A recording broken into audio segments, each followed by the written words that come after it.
Hi guys, magandang hapon. Coffee break na naman tayo at magkukwentuhan naman tayo habang break time natin.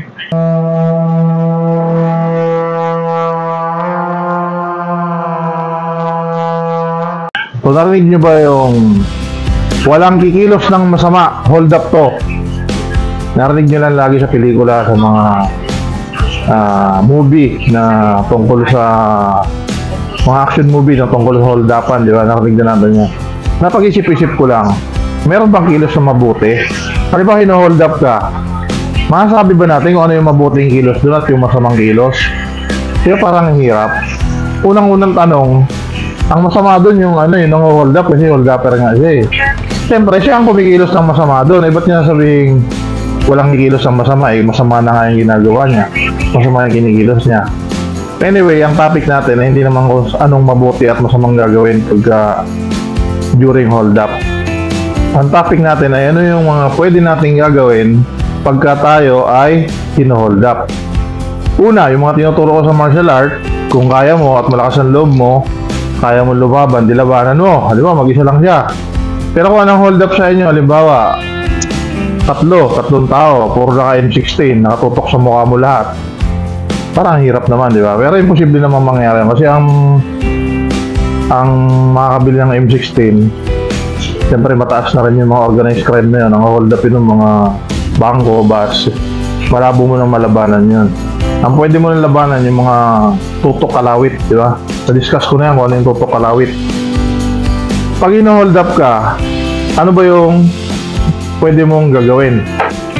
Hindi naman pwedeng umiyak ka na lang. No-hold up to, umiyak ka na lang. Pag sinabing dapa ka. Siyempre, una mong gagawin, sundin mo yung hold upper. Huwag mo siyang bigyan ng dahilan para barilin ka niya.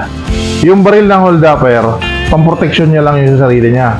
Hindi niya intensyon na barilin kayo.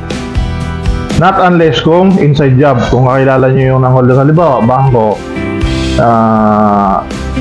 yung nang hold up ay empleyado rin ng bangko, inside job yung nangyari, makikilala niyo siya.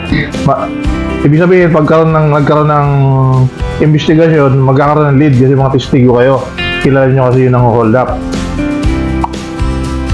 Ang mangyayari nun, papatayin talaga niya yung lahat ng testigo para walang lead, mahirapan yung mga polis. Pero hindi naman ganoon ang sitwasyon. Kung anong sinasabi ng hold upper, sundin nyo. Halimbawa, sinabi ng hold upper, dapa! Walang titingin. Ganun. Labas ang pera, labas mo.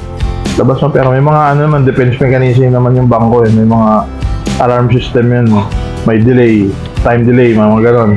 Hayaan nyo na yun. Hayaan nyo na yung security ng bangko, electronic security at yung security system niya, yung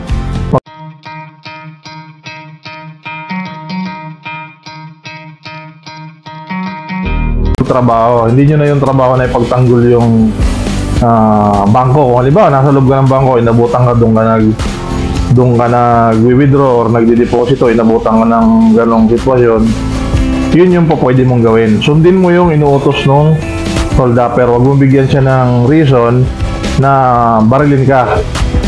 Ngayon, para naman may silbi ka, ang gagawin mo, tatandaan mo yung mga detalye. Unang detalye na tatandaan mo, ano yung accent ng mga hold upper. Siya ba ay puntong Bisaya, siya ba ay puntong Ilocano, puntong Ilonggo. Tapos hanggat maaari mabilang mo sila, ilan sila. Kung sila ay dalawa, ano ang height, isang malaki, isang maliit, gano'n. Para halimbawa, pag tinanong ka na nung police, nag-iimbestiga na yung police, masasabi mo anong itsura ng mga hold upper. Isa pong maliit at isang malaki. Si ano yan, David and Goliath riding in tandem. May strike na naman pala. Kasi may yan sila, may mga tinatanda. Diba, dito may strike sa lugar na to. Sunod doon naman, hanggang eventually mahuli nila pag napapattern nila yung mga galaw. Yun yung kailangan mga detalye dyan. Tapos, hanggat maaari, makuha mo kung babae ba yan o lalaki. Tapos kung sumakay na ng sasakyan, kung mapaplakahan, mas maganda maplakahan mo. Pero syempre, mahirap yun. Ang makukuha mo lang doon, kulay ng sasakyan at anong klaseng sasakyan yung ginamit nila. Para pagdating ng mga investigador, pagdating ng mga polis, ikaw yung testigo. May kwenta kang testigo. Kasi pagka testigo ka nga, tapos wala ka naman masabi, ay, nakadapa ho ako eh. Hindi ho ako pinatingin eh. Hindi, wala kang kwentang testigo. Hindi ma-resolve yung kaso, wala kang maitutulong. Yun yung mga dapat nyong gagawin pagka hina-hold up tayo. Alamin nyo yung mga detalye, anong accent ng hold upper, ilan sila, babae ba yan o lalaki, ilan ang babae, ilan lalaki, kung marami, mga ganon, saan pumuntang direksyon, anong ginamit nilang sasakyan, mga ganong bagay, mga kailangan nating malaman. Pero yung sinasabing walang kikilos ng masama, napakahirap nun. Eh paano ba kumilos ng mabuti? At saka ano ba yung mabuting kilos at ano ba yung masamang kilos?